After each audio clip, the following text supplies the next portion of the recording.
Dr. Joel Brind is an old friend. We go back 30 years in this cause.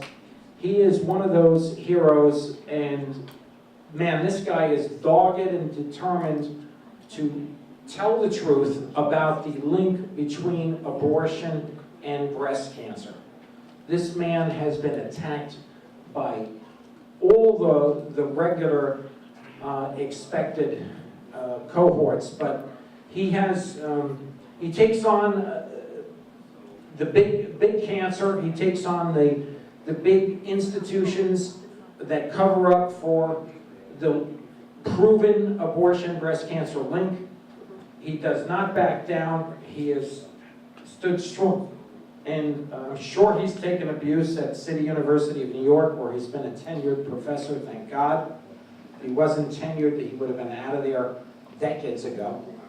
Dr. Brind has done original research. He's also compiled meta-analysis of international research. And much of the research that's done overseas is not as biased and politically motivated as is American research, because he's going to explain that many of the socialized medicine countries actually have much more detailed medical records of their patients, and access to their findings is easier to track down. There's too much anecdotal evidence used in American research. I'm not even a scientist, but don't I sound like one? Aren't you impressed? Sorry, Joel. Man, I had to give some kind of an intro. All right, listen. You are awesome. Do it. Here's the mic. Yeah, you know, Chris said, he said you're going to have 30 minutes, and then he said, just before he introduced me, he said, never mind the 30, do it in 20, because I'm going to take 10 to introduce you. That was 3 or 4. He couldn't resist, but he said something that jogged the memory when he said, if I didn't have tenure, I couldn't have done this. I have to tell you that I had been in research, including breast cancer research, since the 1980s, and I was motivated to get into pro-life activity, and I actually prayed about it. I prayed and I asked. My prayers are usually questions, and I asked how I could help the pro-life movement. Now, of course, God has to give you believable deniability, right? Like with Gideon, they're going to think they did it if you have a lot of men doing it, right? So he had to give me. So what happened was, there came about 3 months later. There was the October 31st edition of Science News. It's for all the sciences, and you know, sort of a distillation of what goes on in all the sciences around there. Because it was October 31st, happened to fall the day of publication, the cover was all about, you know, motherhood and cancer, and it had a picture of about a 9-month pregnant woman in silhouette against the sunset. So it was all orange and black. And it was pregnancy and cancer, and it was all about how pregnancy lowers a woman's risk of breast cancer. And it struck me a little wrong, because in my research, in my library search, before I did some research on the hormones that are related to breast cancer risk, I remembered that there was a big study done by the World Health Organization that showed that it had to be a full-term pregnancy that lowers the risk of breast cancer.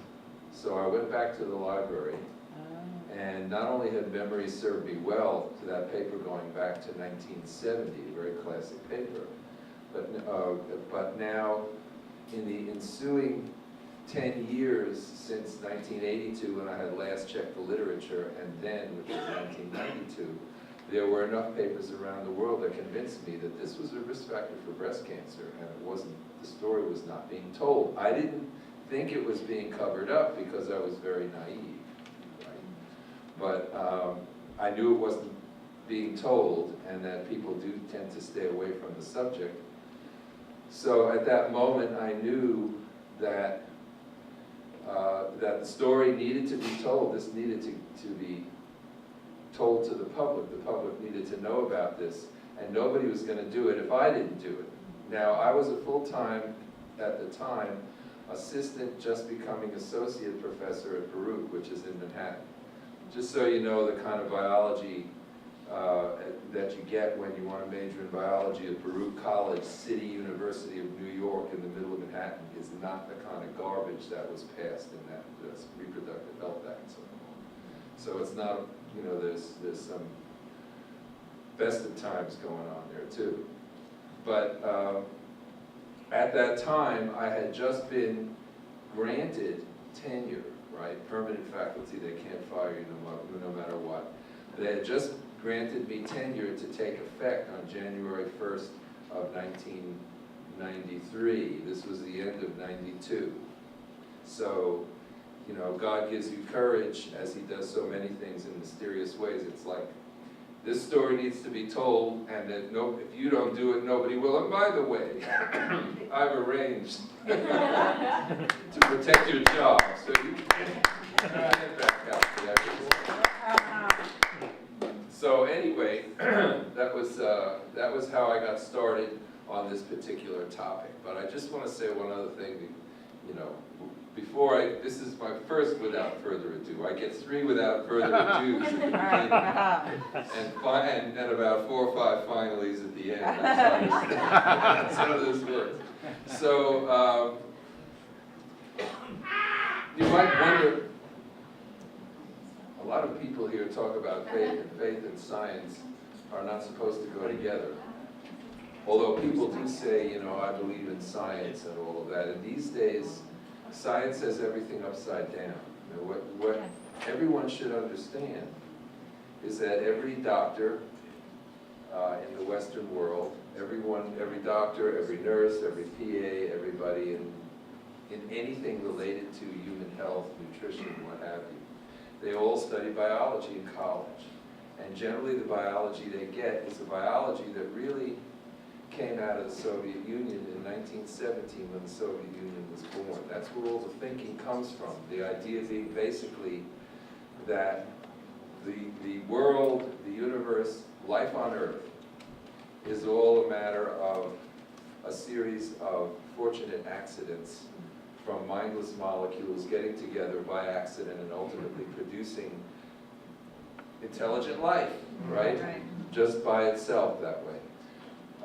And it's all a reverse engineering exercise. It's really, in biblical terms, it's the Tower of Babel. It's rebuilding the Tower of Babel. And what we got now with everything from indoor plumbing and automobiles and jet planes and iPhones, we're living in the penthouse of the new Tower of Babel. That's what all of that is. Because it's all based on this idea that, you know, that we invented God didn't develop. You know, it's all, everything is upside down and backwards. And I do teach this in my introductory biology. So for example, when we talk about ideas, you know, some people, evangelicals, will say, you know, God put this on his heart, that kind of thing. This is how angels work, very clearly. I mean, how did you get a good idea? You got a good idea at any time ever in your life? Where'd you get that good idea? What'd you do? Rub 2 neurons together and get an idea? No. This is God created the universe from the top down, right? And, you know, we're trying to sort our way out. We're already starting pretty far down, you know, being above all maybe the animals and the plants, but what do they say? Below the angels and above the animals. So, but we have the arrogance of thinking that we're at the top. So in trying to sort our way through it, I've been doing research, just taught in a classical way, so I know how to do science. And here's what's going on with abortion. So first of all, why is it that breast cancer risk is increased by abortion? You have to know first a little bit about the breasts. As I mentioned this morning, very briefly, some people, a lot of people who are here now weren't here then, but you see the breasts of a woman do not develop at puberty, they just grow pretty much. So that they're just bigger, but they're still like childhood breasts. That is to say, the lobules, I don't know which way to point this thing. You know, but because there is also a laser pointer here. You see, we have this cartoon illustration of type 1 lobules, And then type 2 lobules we have in blue here. These are the business end of the breast goes through a series of growth and maturation. And type 1 lobules are kind of like the trees in January. Type 2 lobules are kind of like the trees now. You see the little buds are starting to come out with leaves, right? And you don't have the tree fully leafed out. When the tree is fully leafed out, that's like type 3 lobules.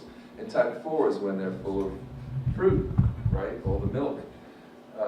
So it's something like this, illustrated like this. And you notice at the end of the first trimester, which is what happens early in the pregnancy, is that the breasts just grow under the influence of estrogen and progesterone. And what are they? They're all type 1 and type 2 lobules. Primitive tissue, vulnerable to carcinogens, more places for cancer to start. If you don't let them complete their maturation process, that's why it takes a full-term pregnancy to reduce the risk of breast cancer lifetime, whereas the lifetime risk is increased if you cut that pregnancy short before about 32 weeks. I don't want to sound like I'm saying, well, if you're going to have an abortion, wait till it's at least 32 weeks. But in terms of the mechanics of how the hormones work, that's actually true. And the sad thing about it is a lot of times when women, for example, have something like maybe a uterine cancer or something where the doctors will say, well, you really need to terminate the pregnancy, and nobody's interested in abortion. They're talking about inducing an early delivery. So then they say sometimes, well, let's induce at 30 weeks. Big mistake. It should be at least 32 weeks so that you get the protection of a full-term pregnancy rather than having a baby, a nice live baby born at 30 weeks, and they can take care of the baby, and the baby ends up all right, but you have the same increase in breast cancer risk as if you had a late-term abortion.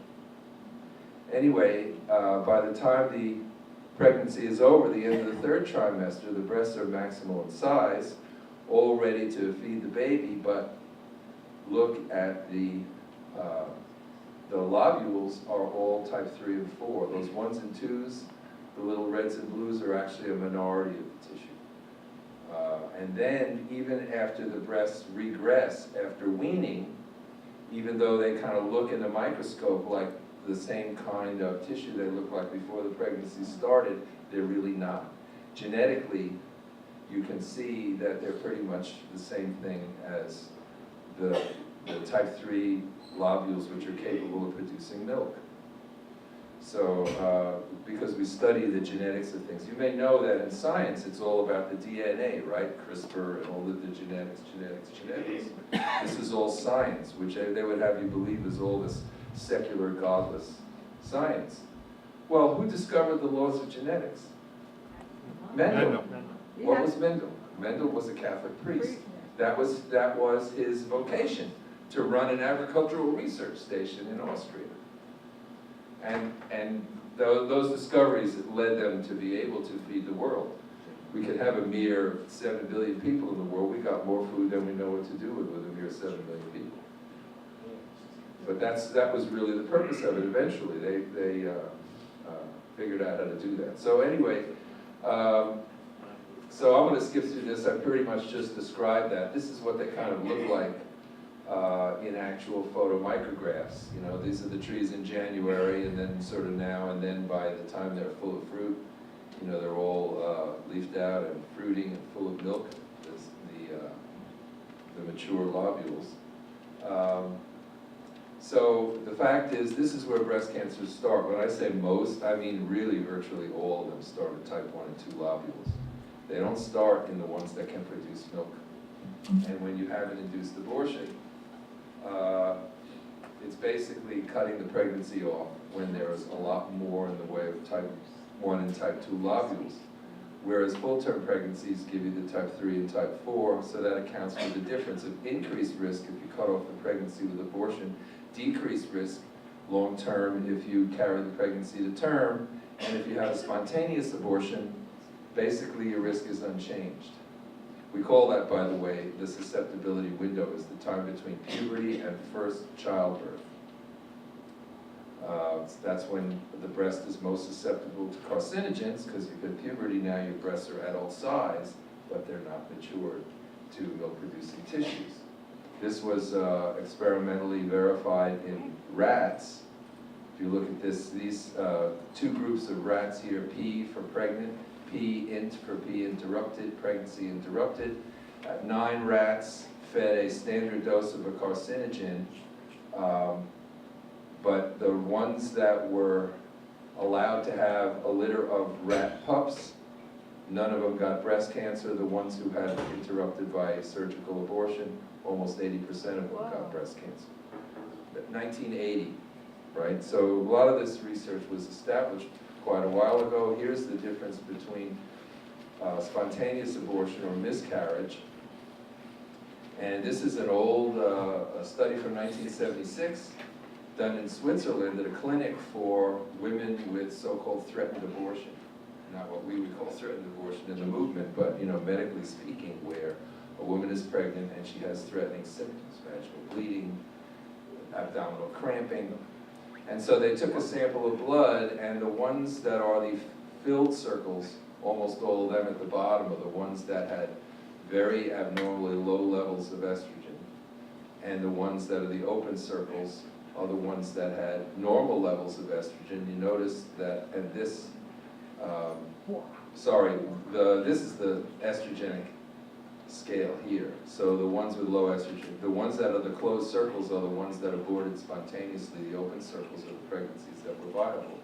So you can see it's really directly related to estrogen, which turned out to be the single most accurate predictor of what pregnancies would actually go on to be full term and which ones would result in a spontaneous abortion. Just to show you what the scale is like in terms of estrogen levels, the highest your estrogen level ever gets when you're in your cycling years is like the day before you ovulate, and that's right about here. Right about there. Huh. Where you see what happens when you get pregnant? They go through the roof. All right, so there's a point to this one. That's about where it is. The highest it ever gets when you're not pregnant, and then it takes off for the moon. So now, how do we usually show these connections when we say there's a link between abortion and breast cancer? The biology is what tells you, yes, there's a reason. We know about breast development. We know about the hormones. We know that there's a reason why abortion should make the risk of breast cancer go up, and it does. The epidemiology is where you look at, you say, let's take a group of women with breast cancer, another group of women who are normal controls who don't have breast cancer, and see what's different. We'll look at their reproductive history and see if the ones with cancer have a higher frequency of abortion. That means abortion increases the risk. It's what's called an association.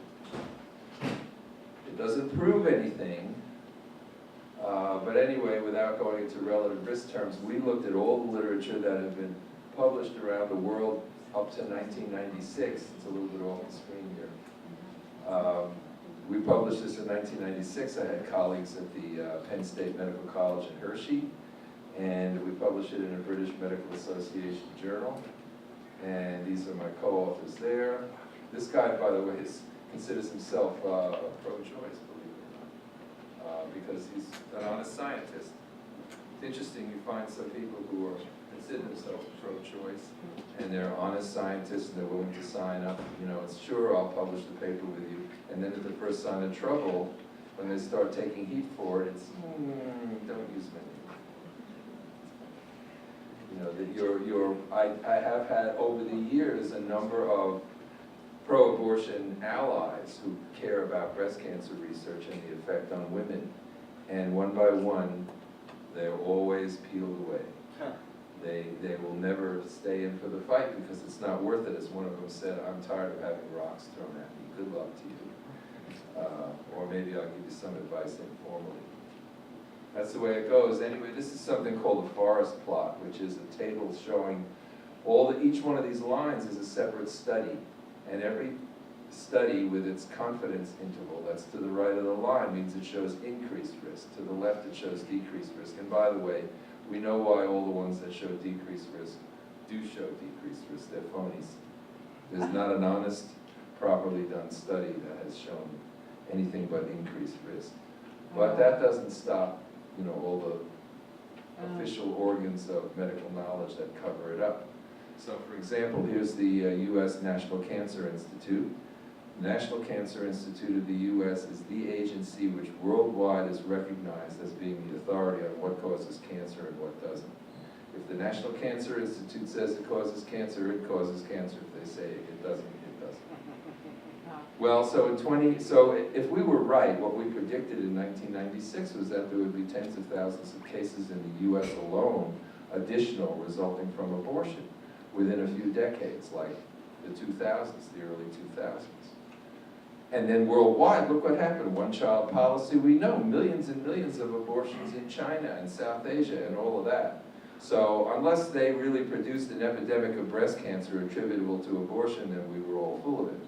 Well, guess what? They have, but that doesn't stop them from keep covering it up. It's like the Mueller investigation. Well, we found nothing. Oh, they don't believe it. Well, he won the election. We don't believe that. You know, just keep going with our story, no matter what. Evidence doesn't mean anything. Right. So that's what happened. So they said right here, China is on the cusp of a breast cancer epidemic. Authoritative paper in the Journal of the National Cancer Institute, 2008.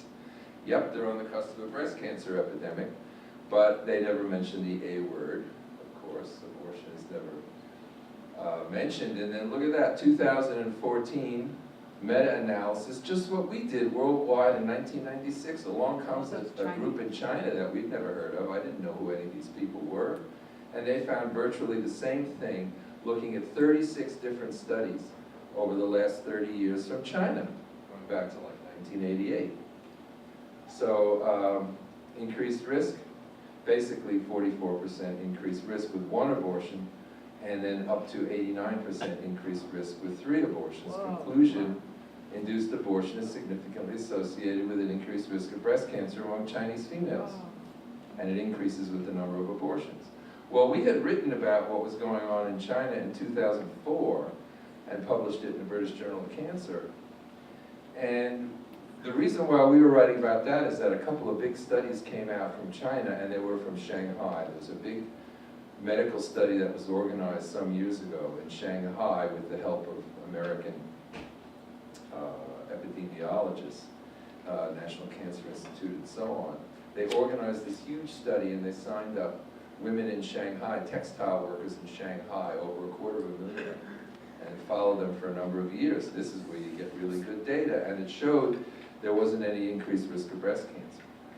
Those were the few studies among those in China by that Wang and colleagues who published this study. They acknowledged they didn't show any risk, but they used our argument to explain why.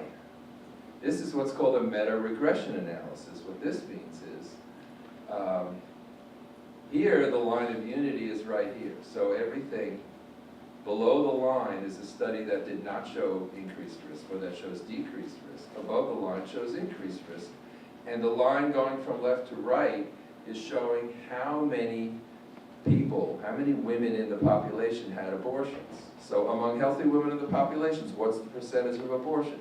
30%, 40%, 50%. Well, in China, in Shanghai, it turned out to be about 50 to 65% of women that had abortions. So guess what? You don't see any increased risk.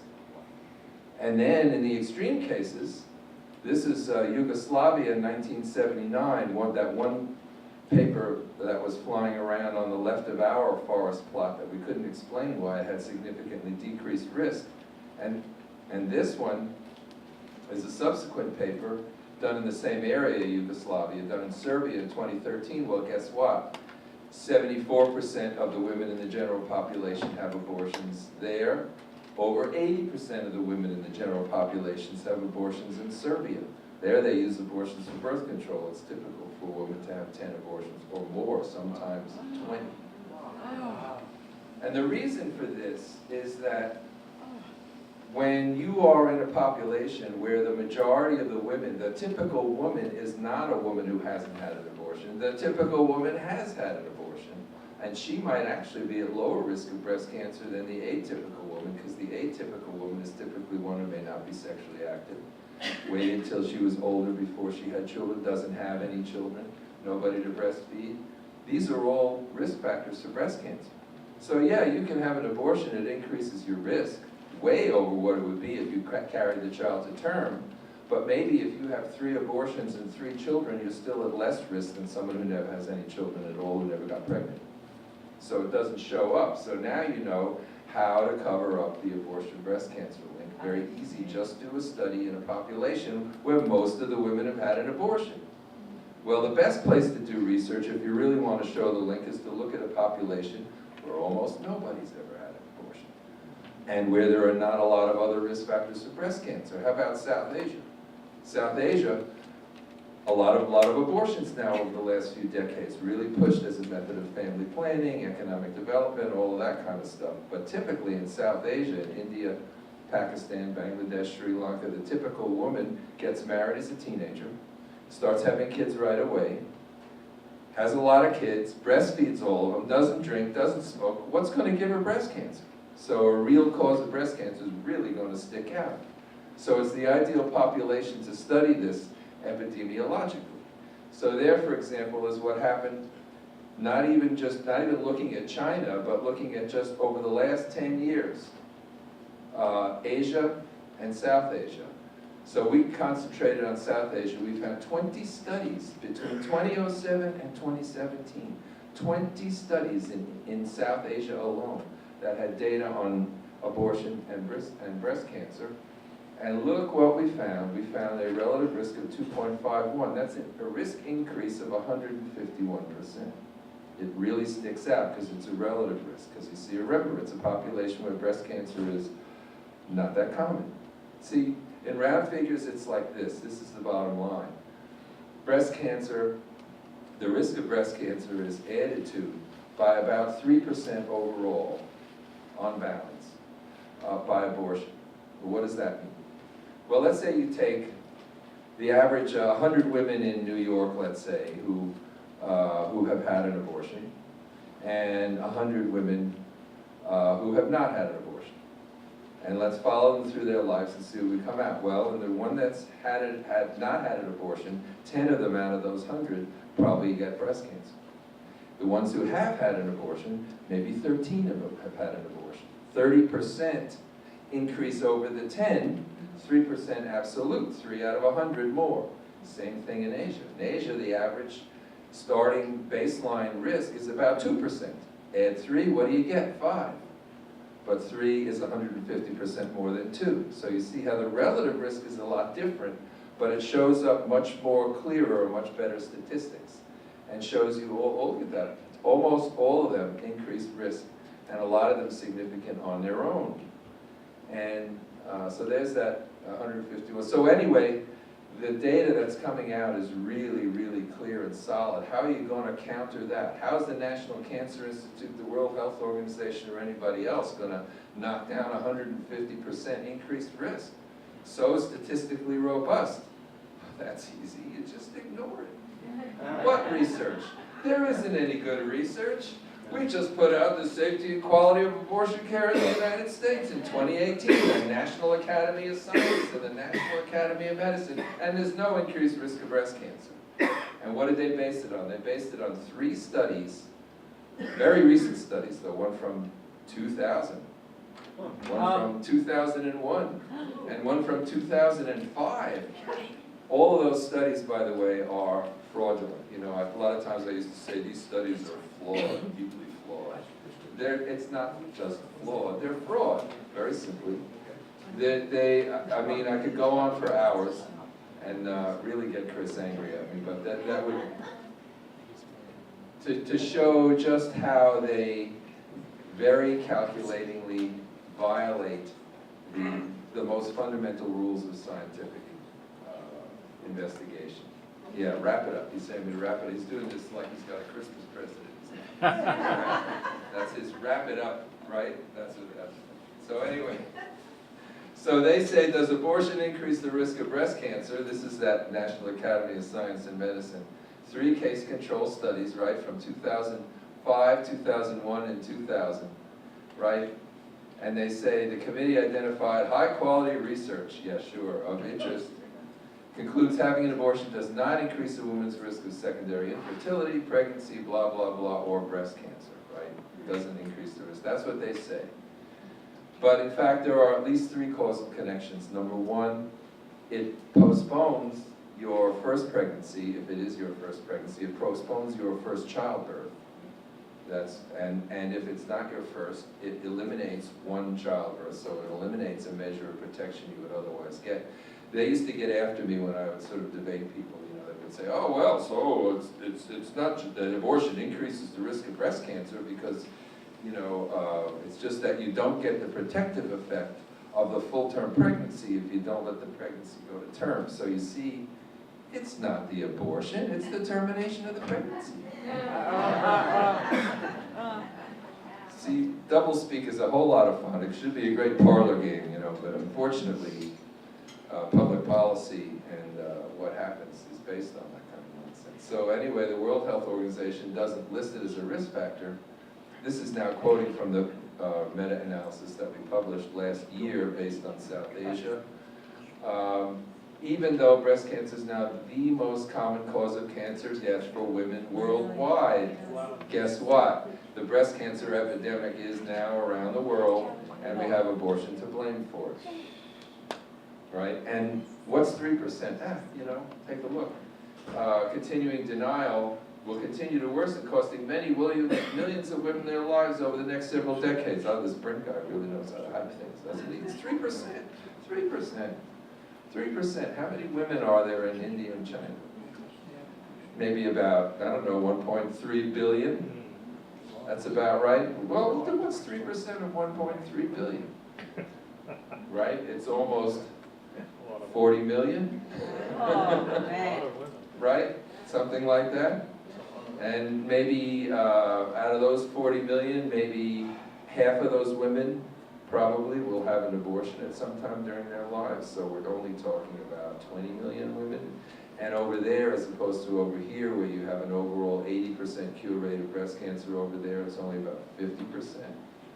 So we're talking about, comes down to something like 6 or 7 million women who are now alive in India and China alone, pretty much, or South Asia and China, most of Asia. At least 6 or 7 million who are now alive will end up dying because they had an abortion. Wow. When you lose 6 or 7 million people, I think that's what they call a holocaust. Yeah. So there it is. Never mind the abortion holocaust of all their babies that have died, which is many times more. But it's a holocaust in those kinds of numbers just for the women. And so that's sort of where we are with abortion and breast cancer. So science can be used. Science originally developed mainly by clerics, by people who were in the church. Yes. Because they're the ones who had time to run experiments. Right? That's true. But science is very, very corrupt now because it is all this mindless molecules. That's the real issue. When I studied science first in college in the 70s, 60s and 70s, it was all the difference was not really evolutionism, creationism, which is not really the question. You notice how they always deflect that it's not really the question. Like these politicians will come out and they'll say, "Are you ready to defend Roe v. Wade?" And they'll pretend that Roe v. Wade is just first 3 months. And it isn't. They don't really tell you what it is. It's not really evolutionism, creationism. It's really atheism, or the truth we all used to hold self-evident when this country was founded. Of course, God created the universe and everyone and everything in it. Duh, everybody knows that. And if everybody thought that way now, we wouldn't have this trouble. But all these shocking things that are going on, like the latest that happened in New York, this has all been 100 years in the making. Since basically the Russian Revolution, when the communists were able to take hold of any kind of Western industrial power. And that's who we're fighting. I mean, we know who we're fighting. Really, we're fighting the devil. The devil is